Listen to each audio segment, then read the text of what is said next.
바울은 로마서 1장 1절에서 자신에 대해서 세 가지로 소개했습니다. 예수 그리스도의 종이다. 그리고 부르심을 받은 사도이다. 그 다음에 복음을 위하여 택정함을 입었다라고 소개했는데, 그 복음이라는 단어가 너무 중요하기 때문에 복음이라는 단어가 나오자마자 인사말을 중단하고 세 절에 걸쳐서 복음을 설명했습니다. 여기 세 절 가운데 소개되어 있는 복음을 존 스타트 목사님이 6개 포인트로 나눴는데, 제 설교가 존 스타트 목사님의 책하고는 다르지만은 그 존 스타트 목사님의 6개 그 포인트를 따라서 말씀을 드리려고 합니다. 첫 번째로 복음은 그 기원이 하나님에게 있다. 바울은 말씀합니다. 그래서 하나님의 복음. 복음은 하나님으로부터 나온 것이다. 기독교의 좋은 소식은 하나님이 주신 것입니다. 바울이 갈라디아서 1장 11절과 12절에서 이런 말씀을 했습니다. 내가 전한 복음은 사람의 뜻을 따라 된 것이 아니다. 다른 사람에게 받은 것도 아니요 배운 것도 아니요 오직 예수 그리스도의 계시로 말미암은 것이다. 이렇게 말씀한 곳이 있습니다. 사람의 뜻을 따라 영어 성경에 보면 man's gospel 아니면 human invention 이렇게 번역되어 있습니다. 사람이 만들어낸 것, 바울 자신이 만들어낸 게 절대로 아니라는 것입니다.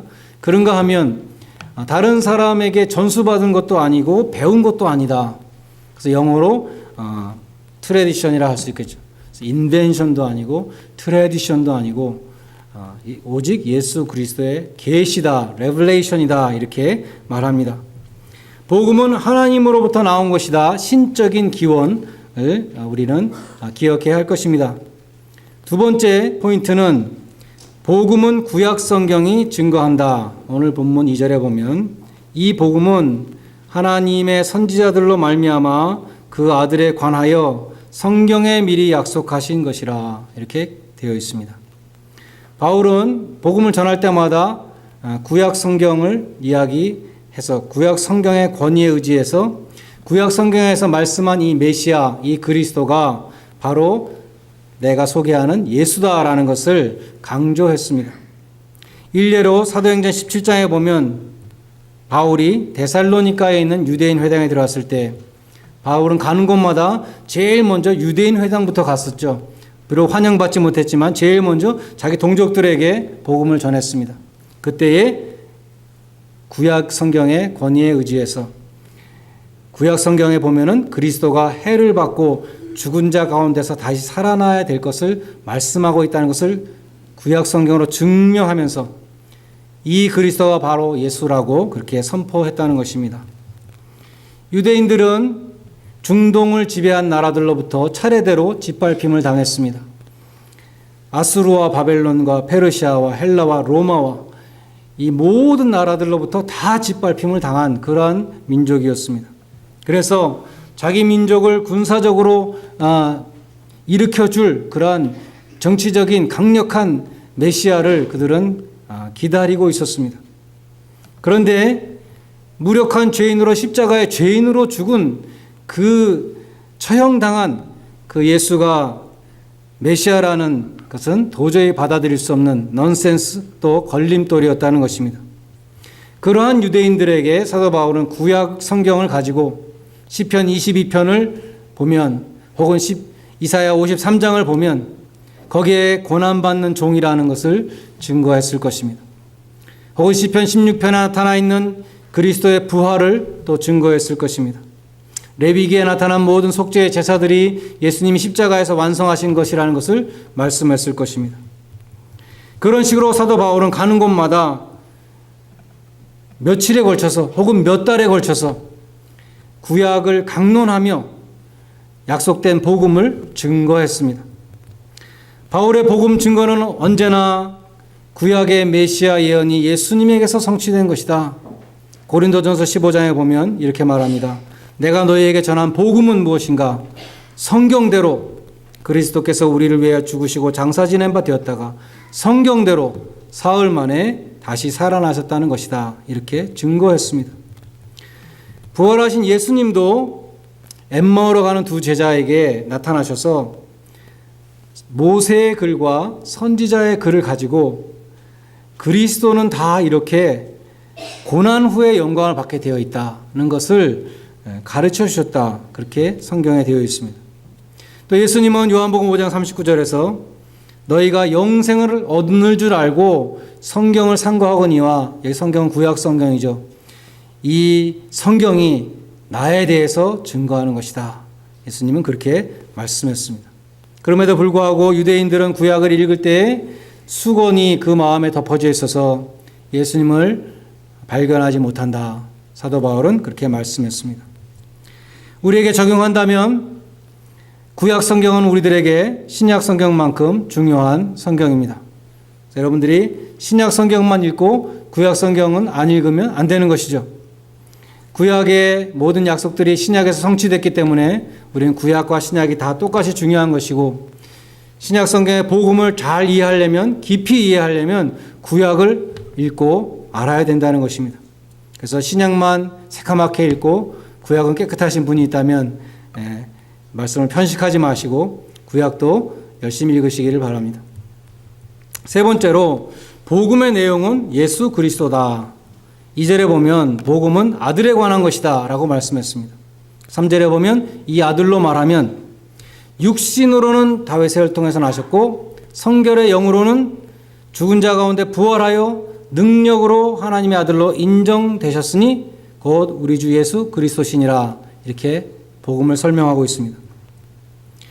마가복음 어떻게 시작하느냐 하면 하나님의 아들 예수 그리스도 복음의 시작이라 이렇게 됩니다. 마태복음은 아브라함과 다윗의 자손 예수 그리스도의 세계라. 요한복음은 태초에 말씀이 계시니라. 그 말씀이 예수님이죠. 그래서 복음서들은 전부 다 그 주인공이 예수님이라는 것을 처음부터 밝히고 있습니다. 바울은 복음의 주인이 되시는 그 예수님을 오늘 두 가지로 설명하는데 신성의 측면과 인성의 측면에서 설명합니다. 먼저 육신으로는 다윗의 혈통에서 나셨다 이렇게 말씀합니다. 바울은 사도행전 13장 23절에서도 하나님이 약속하신 대로 다윗의 씨에서 구주를 세웠으니 곧 예수라.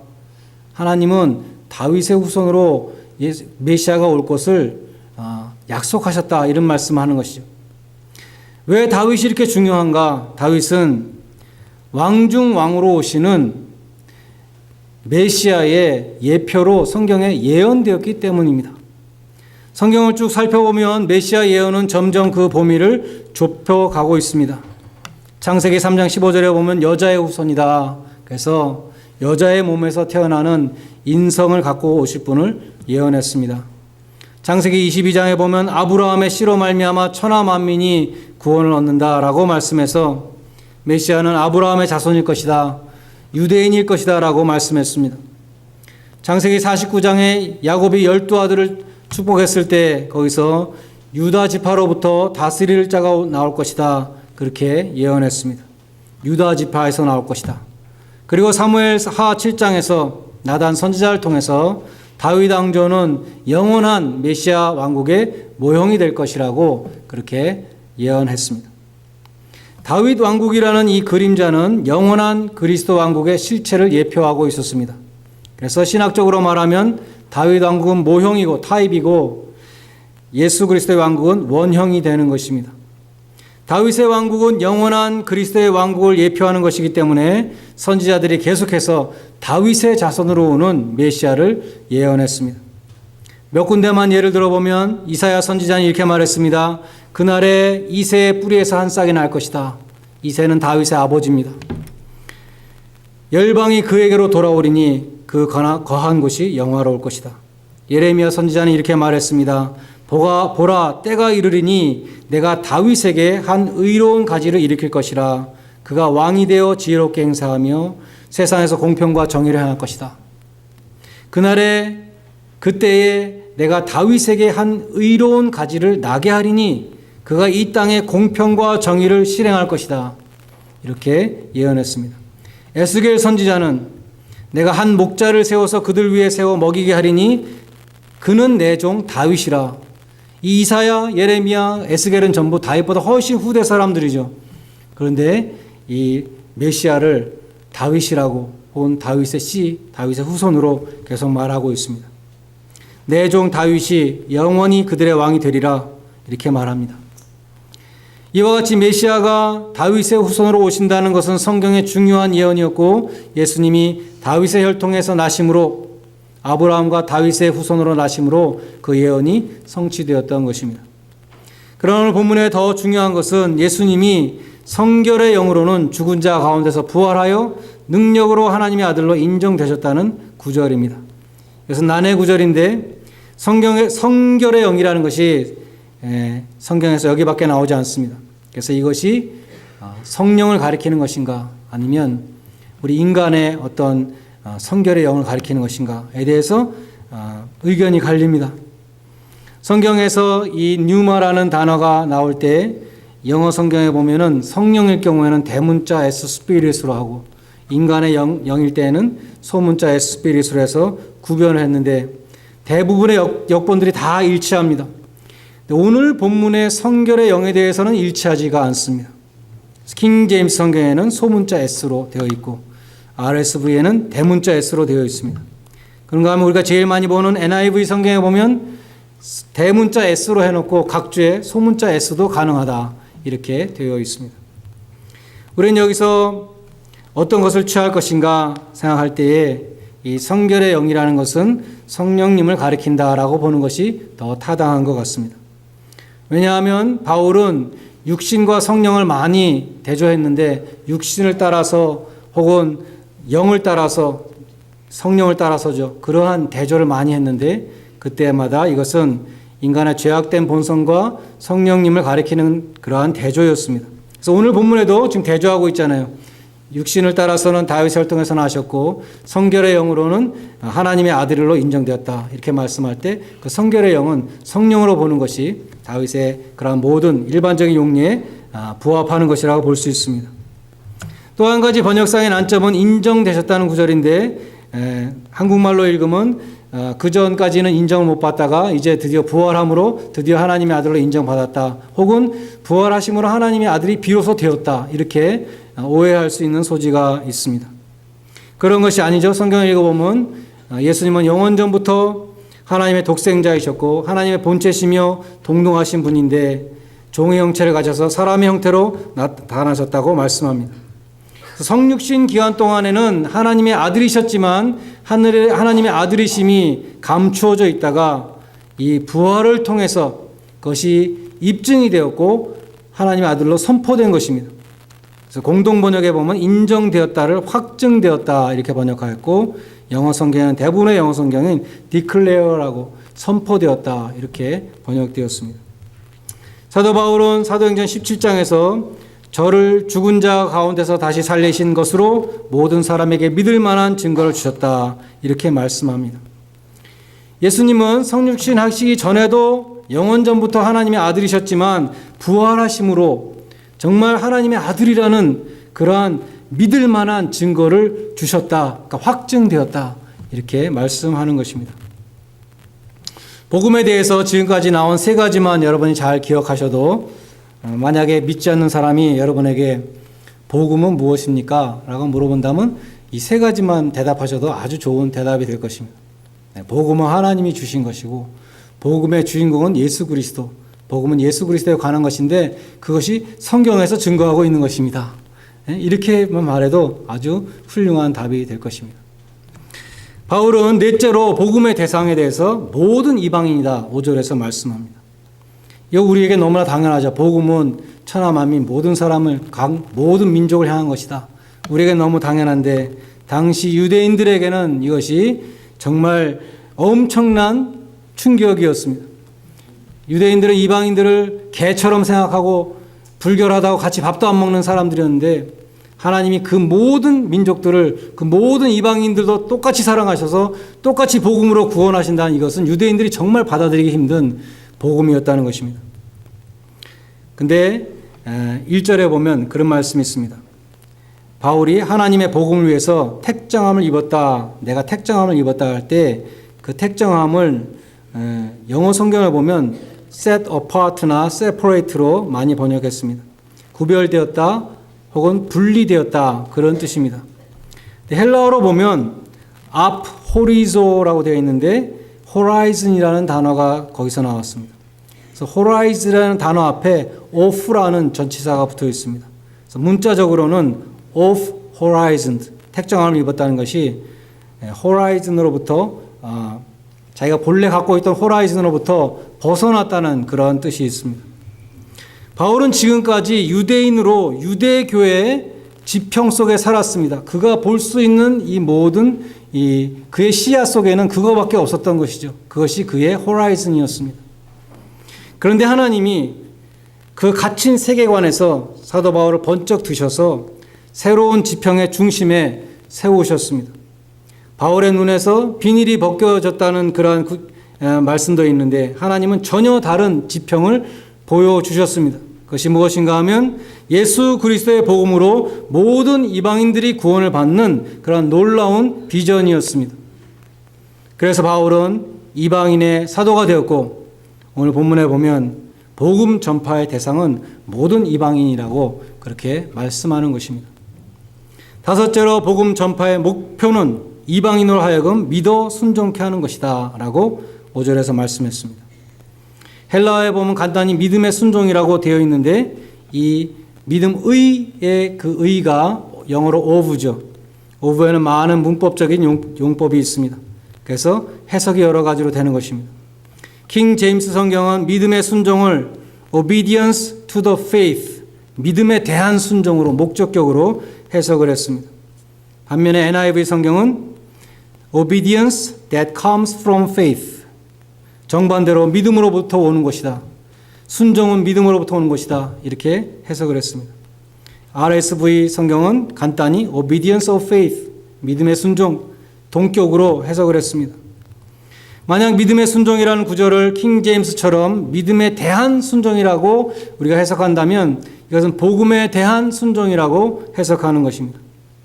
로마서 6장 17절에 너희가 본래 죄의 종이더니 너희에게 전하여 준 바 교훈의 본을 마음으로 순종하여 복음에 순종하여 복음을 순종해서 죄에서 해방되어 의의 종이 되었느니라 말씀합니다. 이사야가 가로되 주여 우리의 전하는 것을 누가 믿었나이까 하였으니 저희가 다 복음을 순종치 아니하였도다. 이런 말씀과 부합되는 해석이라 할 수 있습니다. 그래서 복음을 믿는 것이 순종이고 믿지 않는 것은 불순종인 것입니다. 반면에 믿음의 순종이라는 구절을 NIV처럼 믿음에서부터 나오는 순종이다라고 해석한다면 믿어 순종케 한다는 우리 개역 성경과 같은 번역이 됩니다. 믿음으로부터 순종이 나온다. 믿음의 열매는 순종이다. 믿는 자는 반드시 순종한다. 그런 뜻입니다. 믿음과 순종은 너무나 밀접해서 서로 분리될 수 없는 불가분의 관계이기 때문에 믿음은 곧 순종이다라고 동격으로 취해도 무방한 것입니다. 그래서 우리 자신을 돌아볼 수 있기 바랍니다. 믿음과 순종은 불가분의 관계이고 믿음으로부터는 반드시 순종이 나온다고 했는데 여러분은 믿는 자로 자신을 믿는 자로 고백하면서 나는 예수를 믿는다, 나는 믿고 구원받았다고 생각할 때에 여러분은 과연 순종하는 자인가 하는 것입니다. 여러분은 구원의 복음에 대해서 순종하고 있습니까? 혹은 예수님의 가장 큰 명령, 모든 족속에게 복음을 전하라는 지상 명령에 순종하고 계십니까? 성경에 기록된 모든 하나님의 명령에 순종하고 계십니까? 순종이 너무나 중요하기 때문에 사무엘 선지자는 순종이 제사보다 낫다라고 그렇게 말했습니다. 순종이 없는 신앙생활은 100년을 해도 헛것입니다. 믿음에는 반드시 순종이 뒤따른다 그랬습니다. 십자가를 믿음으로 바라보며 십자가를 널리 자랑하며 자기에게 맡겨진 십자가도 지고 주님을 따르는 순종의 종들이 되시기를 바랍니다. 여섯째로 마지막으로 복음 전파의 궁극적인 목적은 예수님의 이름을 높이는 것이다 라고 5절에 말씀했습니다. 궁극적으로 주님의 이름을 높이는 것이 이 복음의 목적이라는 것입니다. 그런데 불행하게도 세계 선교 역사를 보면 처음부터 제국주의가 항상 있었습니다. 제국주의적인 태도, 유대주의자들, 성경에 나오는 유대주의자들은 기독교인들이었습니다. 유대인 출신 기독교인들이었는데 이 사람들은 이방인들에게 너희들도 꼭 할례를 받아야 된다고 그렇게 가르쳤던 것입니다. 너희들도 우리처럼 할례를 안 받으면 구원을 받을 수 없다라고 그렇게 가르치는 것이 유대주의였습니다. 혹은 할례당이었습니다. 사도 바울은 그러한 것은 다른 복음이다. 다른 복음을 전하는 자는 저주를 받을 것이라. 오직 믿음으로 구원을 받는 것이지 할례하고 구원은 아무 상관이 없다라고 그렇게 강변했던 것입니다. 유대인들의 그런 자세, 그것이 서구 선교사들에게도 제국주의적인 자세들이 많이 있었죠.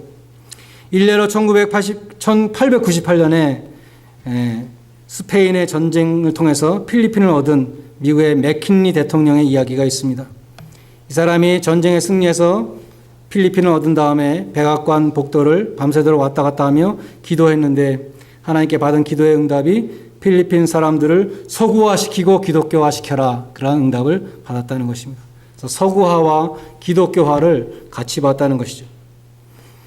당시에 알버트 베버리지라는 상원의원은 미합중국을 확장시키는 것이 하나님의 거룩한 명령이다, 그렇게 진짜로 믿었다는 것입니다. 제국주의적인 그런 자세로 선교를 한 것이죠.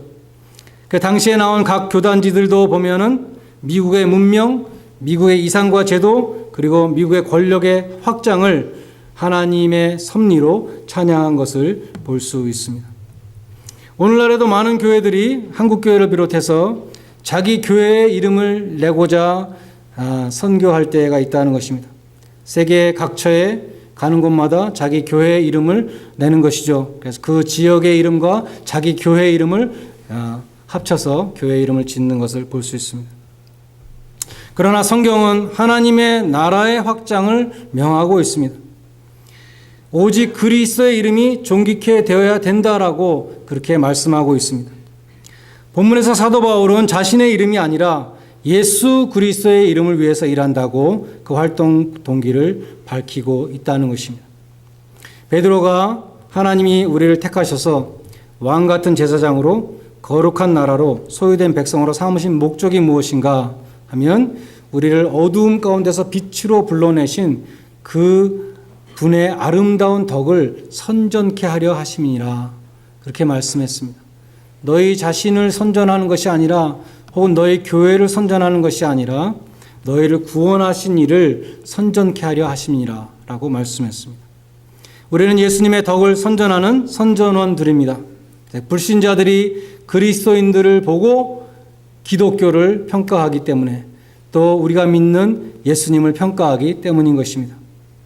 마찬가지로 사람들은 우리 한 사람 한 사람을 보고 교회를 평가하고 기독교를 평가하고 또 예수님을 평가하게 되는 것입니다. 그래서 우리가 빛된 성도가 되어야 되는 것입니다. 사람들이 우리를 볼 때 저런 분이 다니는 교회라면 나도 다니고 싶고, 저런 분이 믿는 예수라면 나도 믿고 싶다라는 그러한 마음이 생기는 그런 삶을 통해서 복음의 빛을 드러내는 그런 성도들이 되어야 되겠다는 것입니다. 이 시간에 예배에 참석하신 모든 분들, 예배와 찬양을 통해서뿐만 아니라 복음을 전하는 그 삶을 통해서, 덕을 세우는 삶을 통해서 예수님의 이름을 높여드리는 귀한 성도님들 되시기를 주님의 이름으로 간절히 축원드립니다. 기도하시겠습니다.